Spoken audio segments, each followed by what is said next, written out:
చేసిన అవన్నీ డొల్లలన్నీ మేము కప్పిపుచ్చుకుంటూ వెళ్తున్నాము. దాన్ని మీరు అర్థం చేసుకోవాల్సిన రైట్ రైట్ పరిస్థితి ఉంది. మాట్లాడదాం.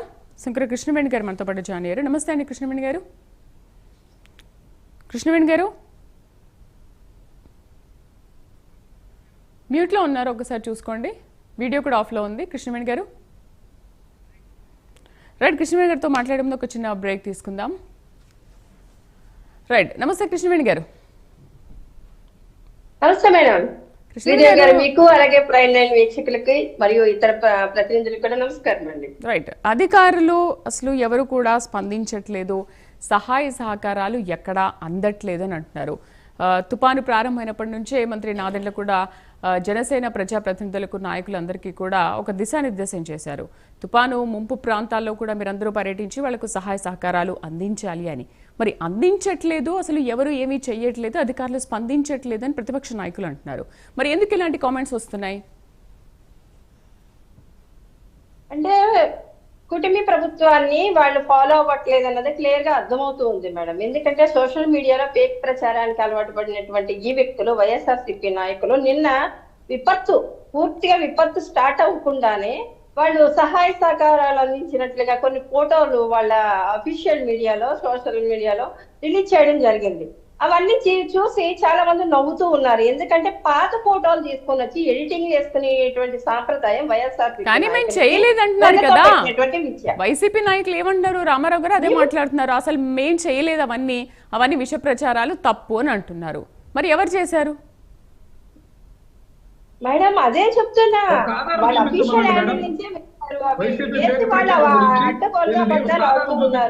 నెక్స్ట్ ఇంకొకటి ఏంటంటే, మాకు ప్రచారం ఫోటోలు ముఖ్యం కాదు మేడం, ప్రజల్ని కాపాడుకోవడం ముఖ్యం. విపత్తులు తలెత్తినప్పుడు జనసేనకి ఎప్పుడూ కూడా సహాయ సహకారాలు అందించమని మా అధినేత పవన్ కళ్యాణ్ గారు ఒక పిలుపునిస్తే, ఎంత వరదనైనా ఎంత ముంపునైనా సరే కానీ భయపడకుండా వెళ్లి సహాయం చేసేటువంటి ఒక సత్సాంప్రదాయాన్ని, ఒక సేవా దృక్పథాన్ని మాకు అలవాటు చేసినటువంటి మా అధినేత పవన్ కళ్యాణ్ గారు ఈ విపత్తు తుఫాను స్టార్ట్ అవుతుంది అన్నప్పటి నుంచి కూడా ఏ రకంగా ఎక్కడికక్కడ అధికారుల్ని వీడియో కాన్ఫరెన్స్ ద్వారా మాట్లాడుతూ, ఎక్కడికక్కడ ఆదేశాలు ఇస్తూ, ఎక్కడికక్కడ క్యాడర్ కి కూడా అలాగే దిశానిర్దేశం చేస్తూ, అలాగే ఆయన మంత్రిగా ఉన్నటువంటి కాకినాడ జిల్లాలో ఎక్కడా కూడా ప్రాణ నష్టం లేకుండా ఎంత కట్టుదిట్టమైనటువంటి ఆదేశాలు ఇచ్చారు. ఎక్కడికక్కడ సమీక్షిస్తూ, అర్ధరాత్రులు అయినా సరే కానీ ఎక్కడికక్కడ అధికారులతో మాట్లాడుతూ, ఆయన చేసినటువంటి ఒక నాయకుడు నష్టం జరిగిపోయిన తర్వాత వచ్చి ఓదార్పు యాత్రను, శవయాత్రను చేసే కంటే కూడా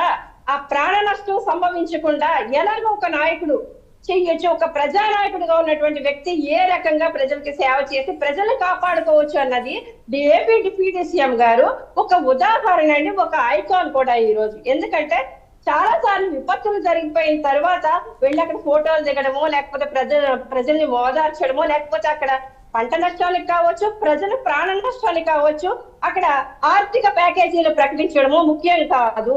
ఇది తలెత్తకుండానే ఏ రకంగా ఉన్నటువంటి టెక్నాలజీని వాడుకొని ఈరోజు అలర్ట్ మెసేజ్ మేడం నైట్ అంతా మొన్న 3 రోజుల నుంచి కూడా రెడ్ అలర్ట్ గా ప్రతి ఒక్కరికి మామూలు ఫోన్ కూడా రెడ్ అలర్ట్ మెసేజ్ రావడం, ఎక్కడికక్కడ అప్రమత్తంగా ఉండి మీరు బయటకు వెళ్ళొద్దనండి. ఇక్కడ మాకు ఉన్నటువంటి కాకినాడ జిల్లాకి పార్లమెంట్ కి సంబంధించి తంగిలి ఉదయ శ్రీనివాస్ గారు కావచ్చు, పంతో నానాజీ గారు కావచ్చు, రాజ్యసభ సభ్యులు సానా సతీష్ బాబు గారు కావచ్చు, ఇతర ఎమ్మెల్యేలు కావచ్చు, వీళ్ళందరూ కూడా ఆ ముంపు ప్రాంతాలకి మునిగిపోకుండానే ప్రజల్ని అప్రమత్తం చేస్తూ వాళ్ళని బయటకు తీసుకుని వచ్చి వాళ్ళకి పునరావాస కేంద్రాల్లో భోజనాలు ఏర్పాట్లు చేసి వాళ్ళు వసతి కల్పించి, అక్కడ వాళ్ళు చిన్న పిల్లలు కూడా నిద్రపోతున్నటువంటి పిల్లలకి సరైనటువంటి సంరక్షణ కల్పించి, మళ్ళీ వాళ్ళ ఇళ్ళకి ఎలాంటి ఆపద కానీ అక్కడ ఎలాంటి చోరీలు జరగకుండా అక్కడ మళ్ళీ పోలీసు ప్రొటెక్షన్ ఏర్పాటు చేసి ఎక్కడికక్కడ భోజనాలు కూడా వీళ్ళు తిని చూసారు మేడం, ఏ రకంగా వాళ్ళకి ఏ ఫుడ్ పడితే ఆ ఫుడ్ పెట్టకూడదు అనేసి. అలాగే వైద్య సదుపాయాలు గర్భిణీ స్త్రీల దగ్గర నుంచి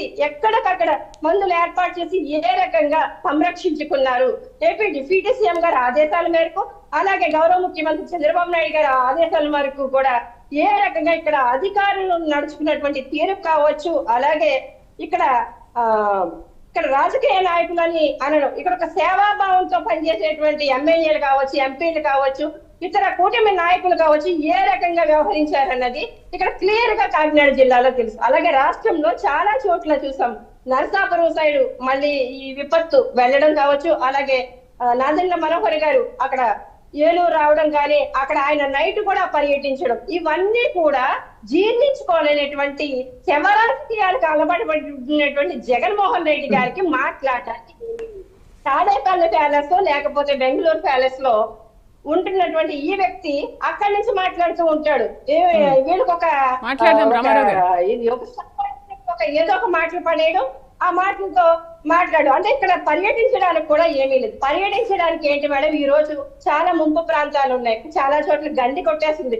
అక్కడికి వెళ్ళి మా నాయకులు ఇసుక బస్తాలు వేసి ఆ గండ్లు పూడుస్తున్నటువంటి పరిస్థితి. అలాగే పంట నష్టాన్ని కూడా అధికారులతో అంచనా వేసి ఏ రైతులు ఎలా నష్టపోయారు ఏంటి అన్నది కూడా ఒక నివేదిక కూడా తయారు చేయమని ఎక్కడికక్కడ సమీక్షిస్తున్నటువంటి పరిస్థితి. అంటే కూటమి ప్రభుత్వం ఇంత మంచి పరిపాలన అందిస్తుంటే అది చూసి వారవలేనటువంటి వైసీపీ నాయకులు ఇక్కడ రాజకీయాలు చేయడానికి చాలా సమయం ఉంది, కానీ విపత్తుల సమయంలో కూడా బాబ్జీ గారు చెప్పారు మేడం, మంచి మాట చెప్పారు. ఎందుకంటే విపత్తుల టైంలో ఖచ్చితంగా అందరూ వెళ్ళి వాళ్ళకి అండగా నిలబడాలి, వాళ్ళ కన్నీళ్లు తుడవాలి, నిజంగా వాళ్ళని ప్రొటెక్ట్ చేసుకోవాలి. వాళ్ళకి కారిపోయేటువంటి ఇల్లు ఉందనుకోండి, మనకి బాగుందంటే మన ఇంట్లో మన నీళ్ళు తీసుకొచ్చి పెట్టుకోవాలి, అంతే తప్ప ఇక్కడ వాళ్ళ ఇల్లు ఎప్పుడు కూలిపోద్దా, వెళ్ళిపోయి ఎక్కడ శివరాజకీయం చేద్దామా అన్న ఆలోచన నుంచి వైసీపీ నాయకులు అయితే మాత్రం బయటపడాలి.